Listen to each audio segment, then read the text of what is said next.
And here we go once again. Let's carry on with our introduction to finance by learning about future value in this lesson. Future value is the opposite of present value.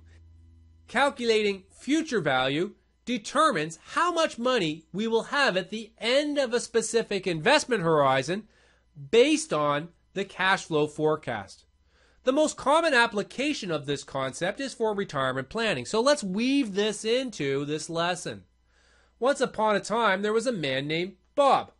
Bob was modestly wealthy, but not wealthy enough yet to retire. But like many people, he dreamed of moving to Florida and living life by a pool. His hope was to do this within the next 5 years. For argument's sake, let's say that Bob needs $1 million to retire to live this glorious life. But today he only has $500,000 in his bank account.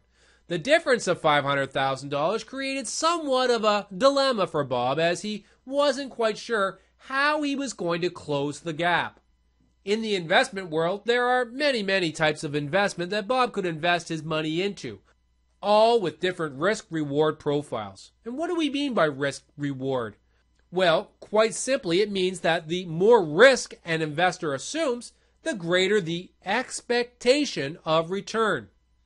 Bob could put his $500,000 into government treasury bills, or T-bills. These are the debts of the government. If these happen to be U.S. T-bills, they are considered one of the safest investments on the planet because they have the full backing of the U.S. federal government. Hence, the risk of default is negligible. But the problem is, because they're so damn safe, investors are willing to invest in them with a very low expectation of return. Let's just say, for argument's sake, that it's 2% for a 5-year investment horizon. This means every year the government will pay interest that equates to a 2% return or yield on his investment. So let's work the math. If Bob puts $500,000 into government treasury bills, how much will he have at the end of 5 years? To calculate this, we take the $500,000 and calculate the return each year, assuming that the interest payments are reinvested back into buying even more T-bills. This reinvestment assumption is called compounding. So in the first year, he makes $10,000. In the second, he makes $10,200. In the third, he makes $10,404. In the fourth, $10,612. And in the fifth, $10,824. So at the end of 5 years, Bob will have a retirement savings account of $552,040.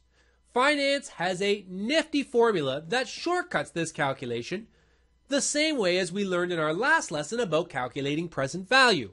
By knowing the current or present value of our existing savings, the number of periods for investment, and the expected investment return, we can quickly calculate the same amount.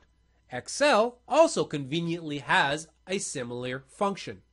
Now, let's see what we've got. $552,000. Yikes, this isn't even close to our $1 million objective. We've got to do better. This is a situation that confronts almost every human being on the planet. If we could all retire by just investing our savings in government bonds, we'd all do it. The problem is, it's rarely enough. So we're going to have to dig deeper into the world of finance for a solution. So what are Bob's options? Well, one option might be just to postpone retirement by a few years and let the money compound a little longer. Let's see how many years it would take before Bob could retire by solving for n, the number of periods. It would be 36 years from today before his investment account would cross the $1 million mark. Ah, crap, I'm not even sure Bob has another 36 years in him, so that's not a solution.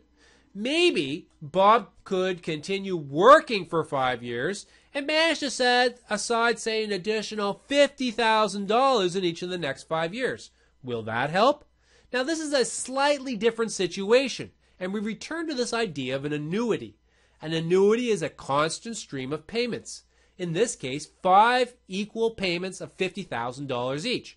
We can build out our Excel model to accommodate this additional capital infusion like so.